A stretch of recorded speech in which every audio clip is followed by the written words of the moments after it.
Ching's cryptic Facebook post about cockles and credibility has triggered a firestorm online, and it all started with a rare, respectful exchange between Senior Minister Hsien Loong and Workers' Party MP Jamus Lim over Singapore's controversial COE policy.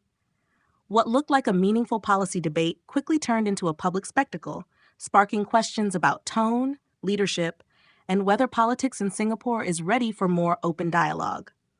On July 16th, Jamus Lim responded to Hsien Loong's recent comments on the COE system, which has long been criticized for its sky-high prices and impact on car ownership.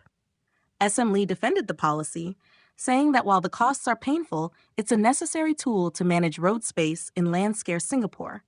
In his words, there's really no easy way to make something valuable be distributed fairly, and at the same time, very cheap. Lim, however, offered a different angle. He acknowledged the logic of the market-based system, but argued that social values like compassion and fairness should not be sacrificed. There remains a pressing need, he wrote, to reflect such values in our policies.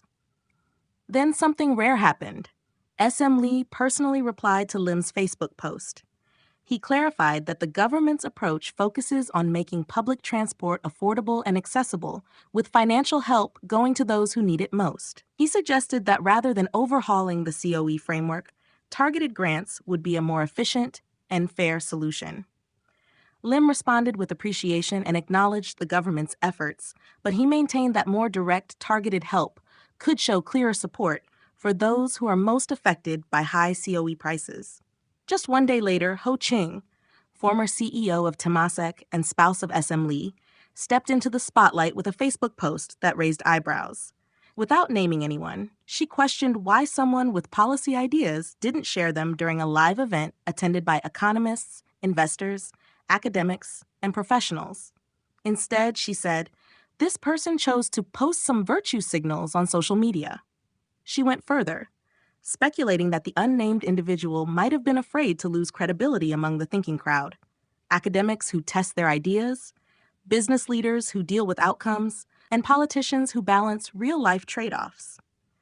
Then came the most curious line of all: beware Hep A virus in raw or uncooked cockles. To many Singaporeans, that was no ordinary food safety warning. It was seen as a sarcastic reference to Lim's now famous 2020 GE debate line, when he said it warms the cockles of our hearts to work for the people of Singapore. That phrase became iconic. So Ho's remark was widely interpreted as a cheeky jab, cleverly wrapped in a seafood metaphor. The post quickly caught fire. Lawyer Yeo Lian Chuan openly questioned Ho Ching's tone, pointing out that both Hsien Loong and Jamus Lim were having a respectful and substantive exchange. Hsien Loong says it's not about who cares more, Yeo noted. Prof. Lim agrees, and then Madam goes on social media and calls that virtue signaling. He added that Lim's call for adding social considerations wasn't new. In fact, the COE system already includes some preferential treatment, like the disabled person scheme. Lim's suggestions were, if anything, building on what already exists. Across social media, reactions split. Some saw Ho's post as witty and bold, others slammed it as petty and unhelpful. One user said bluntly, Singaporeans welcome such open and candid exchange of views, but Ho's post is petty AF. Another questioned why she didn't name the person directly, suggesting that the indirect tone made the critique even sharper. Meanwhile, many came to Lim's defense, saying that social media is a legitimate and powerful way to continue policy conversations beyond closed-door events. One user noted that raising such points during the live dialogue could have easily turned the event into a partisan clash, something that both PAPE and WP likely wanted to avoid. Supporters also pointed out that Lim has consistently raised issues with the COE framework, not just on Facebook. During the Ministry of Transport's Committee of Supply debate in March this year, he questioned whether the fixed 10-year COE duration still made sense, especially with electric vehicles becoming more common.